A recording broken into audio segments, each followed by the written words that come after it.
tout le monde, bienvenue dans Interview Fantasy.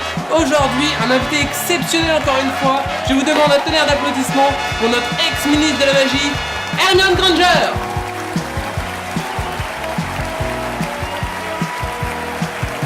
Alors Hermione, ça fait longtemps que nous nous étions pas vus.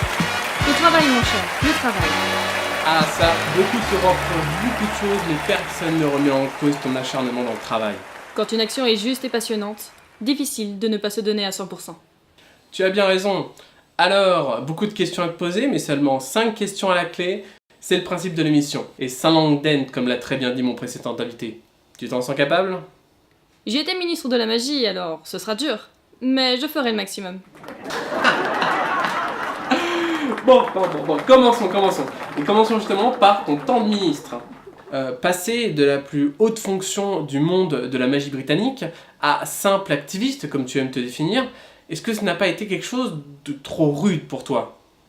Eh bien, je dois bien t'avouer que passer des heures du ministère, avec tout son décorum et son faste, au simple militantisme a été une vraie bénédiction. Peu se rendent compte du poids de la fonction. On se fantasme que le ministre de la magie a tous les pouvoirs et peut faire ce que il ou elle veut.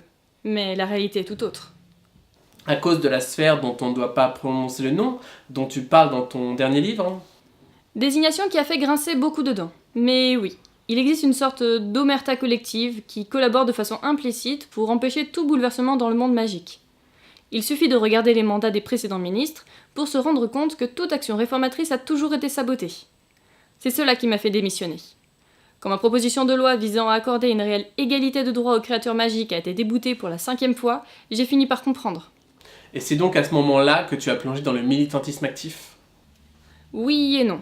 Tu n'es pas sans savoir que lors de mes années à Poudlard, j'avais fondé la Société d'aide à la libération des elfes.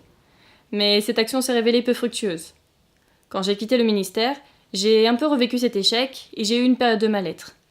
D'autant que tes collègues de la Gazette du Sorcier ne cessaient de dénigrer mon travail. Oui, ton successeur a d'ailleurs dû prendre officiellement parti pour toi lors de cette vendetta. À cette époque, Harry était d'une grande aide, c'est vrai. La trahison n'a été que plus dure, j'imagine. Pour rappel, si le ministre Potter s'est dans un premier temps présenté comme ton successeur d'un point de vue sociétal, sa politique s'est de plus en plus tournée vers un axe sécuritaire, axe que tu dénonces dans ton livre d'ailleurs. Je n'utiliserai pas le mot trahison. Harry a été chef du bureau des Aurores avant d'être ministre, cela laisse une marque. Mais que l'on soit clair, je m'oppose vertement à ses actions. Il est, et cela est une déchirure profonde, mon plus terrible ennemi. Bien plus que Voldemort sur bien des points. C'est une phrase d'une extrême violence que tu prononces sur ce plateau en direct face à tous nos spectateurs. As-tu conscience que cela aura des conséquences ?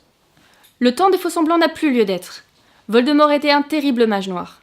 Il a utilisé les pires méthodes pour accomplir son œuvre. Mais tout meurtrier qu'il était, personne ne pouvait douter de son statut. L'actuel ministre utilise des méthodes tout aussi violentes, mais il parvient à les rendre acceptables en les saupoudrant de belles palabres. Si sa répression des centaures de la forêt interdite avait été accomplie sous le règne de Voldemort, même les mange-morts les plus fidèles auraient tressailli. Mais quelqu'un a-t-il moucheté mot ? La Gazette ? Sorcière Hebdo ? Il n'y a que le chicaneur qui en a parlé. Justement, en parlant du chicaneur, ma 4e question nous éloignera quelque peu de la politique pour aborder ta relation avec Rolf Dragono. Des rumeurs ressurgissent depuis quelques semaines vous concernant. Un commentaire ? Pour être honnête, je ne suis pas venue sur ton plateau pour commenter ce genre de ragot. Mais je me suis engagée à être honnête. Alors, j'aime profondément mon époux, et son indéfectible soutien est une des choses qui me permet de me lever chaque matin. Il est vrai que notre relation a connu des turbulences, mais quel couple n'en a pas ? Concernant Rolf, c'est un ami de la famille depuis tellement d'années, et la disparition de sa femme fut un choc pour tout le monde. Quand j'ai eu besoin de m'éloigner du tapage de la vie de ministre, il m'a accueilli avec beaucoup de gentillesse. Des erreurs ont été commises, je les assume pleinement. Mais sache qu'il s'agit là d'une histoire désormais oubliée. Merci pour ces mots. Je suis personnellement très ému et je suis sûr que nos téléspectateurs le sont également.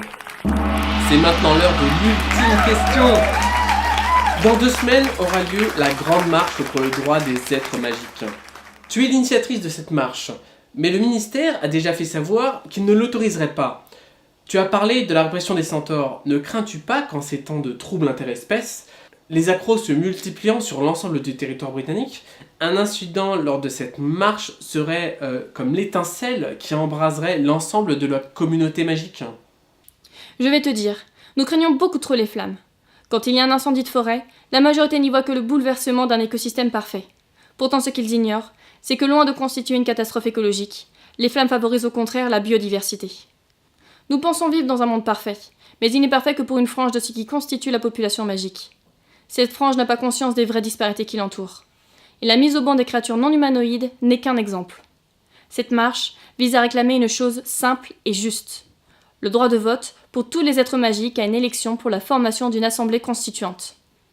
Mon exemple ne touchera pas tous les mages, mais notre système actuel est proche de celui de l'apartheid moldu. Alors oui, nous avons besoin de flammes, pour purifier notre monde, pour apporter une véritable liberté en donnant à tous les êtres les mêmes droits. Cela sera pénible pour les mages humains. Oui, ils ne pourront plus disposer à leur guise des elfes de maison. Oui, ils ne pourront plus insulter les gobelins en public. Et oui, les centaures auront le droit de se rendre sur le chemin de traverse sans restriction. Mais c'est là la voie de la justice pour tous. Des mots qui marquent. Eh bien, Hermione, merci pour ta présence. Merci de m'avoir permis de m'exprimer. Sur ce, amis téléspectateurs, nous nous retrouverons bientôt pour une prochaine interview fantasy. D'ici là, n'hésitez pas à liker, partager, et en attendant, je vous dis salut. Salut!